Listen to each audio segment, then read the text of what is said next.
அனைவருக்கும் வணக்கம். Jaibala YouTube channel சார்பாக உங்கள் அன்புடன் வரவேற்கிறேன். ஜெய்பாலா ஜெய்பாலா ஜெய்பாலா.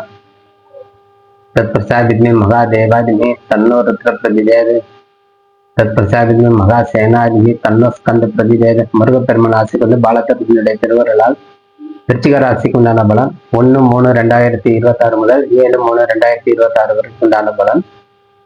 விருச்சிக ராசிய நட்சத்திரங்கள் விசாக நட்சத்திரம் 4ஆம் பாதம், அன்ஷ நட்சத்திரம், கேட்டை நட்சத்திரம் அடைஞ்சது விருச்சிக ராசி. விருச்சிக ராசிக்கு உண்டான பலன் ரொம்ப அருமையான பலன். 4ஆம் இடத்துல அமர்ந்த கிரகம் ஒரு 6 கிரகம் கூட்டு கிரகம். உங்க ராசிநாதன் 4ஆம் இடத்துல அமர்ந்து சனி, ராகு, சூரியன் போன்ற சுக்கிரன், புதன் போன்ற கிரகத்தோட இணைப்பு பெற்று செவ்வாய் பகவான் வலுவாக உட்கார்ந்திருக்கிறார். அதுவும் சனியோட சேர்ந்த யுத்த கிரகமாக மாறி உள்ளது.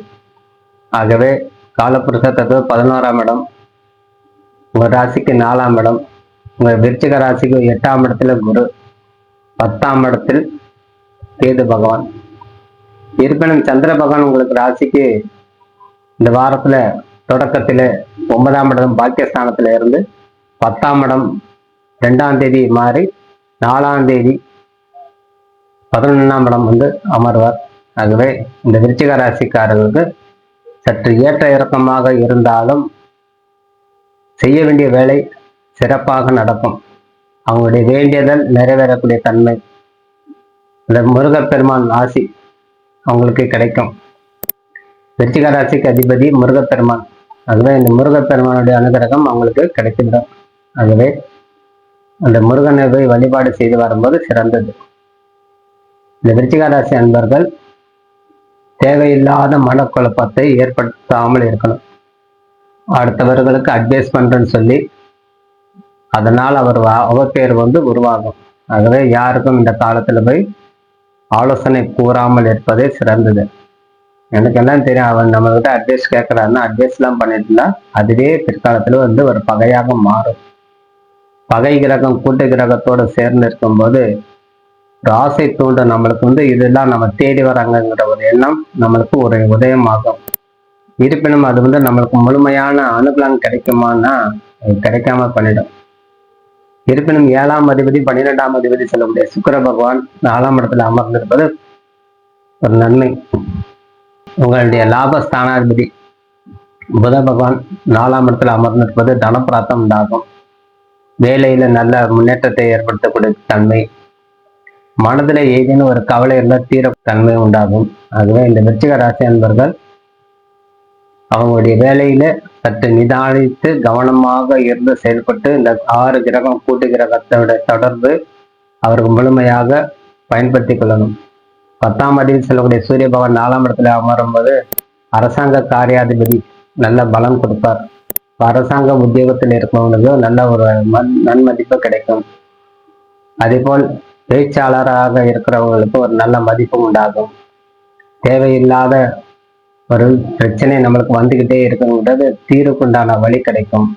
குடும்பத்துல அவ்வப்போது நம்மளுக்கு மனக்கசப்பு உண்டாகும். நம்மளுக்கு என்னைக்கு தீரும் இந்த மனக்கசப்புல நான் என்னைக்கு விடுதலை ஆகும்னா அதெல்லாம் வந்து விடுதலை கிடைக்கக்கூடிய தன்மை உருவாகும். ஆகவே பல முறை நான் யோசித்தேன், ஆனா எதுவுமே என்னால நடக்க முடியல அப்படின்னு நினைத்து ஏங்கி தவிக்கக்கூடிய அன்பர்களுக்கெல்லாம் நல்ல ஒரு அருமையான காலம்.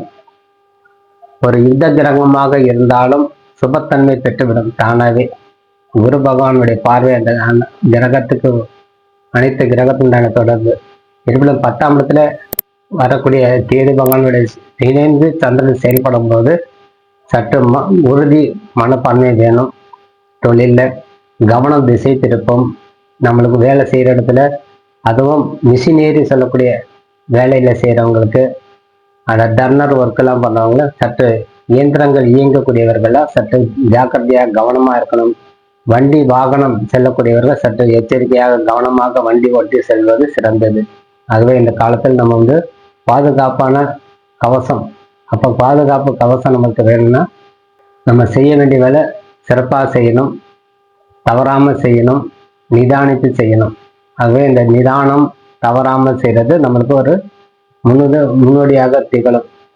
ஆகவே இந்த விருச்சிக ராசி அன்பர்கள் கேது பகவானுடைய தொடர்பு ஞானத்தை கொடுக்கும். நம்ம தொடர்பு கொள்ளக்கூடிய நபர்கள் அனைவரும் உண்மையாக நம்மகிட்ட நடந்து கொள்கிறார்களா அப்படிங்கிறது ஒரு ஐயப்பாடு இருந்து கொண்டே இருக்கும். இருப்பினும் இந்த 6 கிரகங்களுடைய தொடர்பு வரும்போது நம்ம ஒரு உறுதிக்கு வந்துடுவோம். அவன் இந்த தெய்வத்துணை, அந்த அனுஷ நட்சத்திரம் சொல்லக்கூடிய மகான்கள் போய் தரிசனம் செய்யணும், சனி பகவானை தரிசனம் செய்யணும். இந்த காலத்துல 4ஆம் இடத்துல 6ஆம் தேதி சனி பகவானுடைய பயிற்சி 5ஆம் இடம் செல்வார். அது வரைக்கும் உங்க 4ஆம் இடத்துல சனி பகவான் இருப்பார். அதுவே சற்று நிதானித்து சுக்கிர பகவானுடைய அனுகிரகத்தோட நீங்க வாழ்க்கை சிறப்பாக நடத்தக்கூடிய தன்மை, கணவன் மணிக்குண்டான பிரச்சனைகள் தீர்வக்கூடிய தன்மை, கணவன் மணிக்குண்டான அன்பு அதிகரிக்கக்கூடிய தன்மை, பிள்ளைகளுக்கு நல்ல கல்வி செல்வம் உண்டாகும். நீங்க ஒரு இளம் வயதினராக இருந்தால் அதுக்குண்டான கல்வியில சற்று கவனத்தோட இருந்து செயல்படுவது அல்லது இந்த காலத்துல நல்ல பரீட்சை நெருங்கி வருது. ஆகவே இந்த எக்ஸாம் எழுதக்கூடிய அன்பர்கள் சற்று இறைவனுடைய துணை முருகா முருகா முருகான்னு சொல்லிட்டு இருப்பது சிறந்தது. ஆகவே இந்த காலத்தில் நம்ம நிதானமாக இருந்து செயல்பட்டு பரீட்சையில நல்லா பாஸ் ஆகணும், இறைவனுடைய துணை வேணும். ஆகவே எக்ஸாம் நேரம் மட்டும்தான் நம்ம படிக்கணும்னு நினைக்காம அது முன்கூட்டியே கொஞ்சம் படித்து ஞாபகத்திறன் அதிகரித்துக் கொள்வது சிறந்தது. ஆகவே 2ஆம் அதிபதி சொல்லக்கூடிய கிரகம் 8ஆம் இடத்துல மறைவு. ஆகவே சற்று கவனத்தோடு இருந்து செயல்பட்டாலே இந்த வாழ்க்கையில விட்டு மேல்மேலும் வளர்ச்சி அடைய உறுதுணையாக இருக்கும் சொல்லி விடைபெறுகிறேன். நன்றி வணக்கம். ஜெயபாலா ஜெயபாலா. வாழ்க வளமுடன். நன்றி வணக்கம்.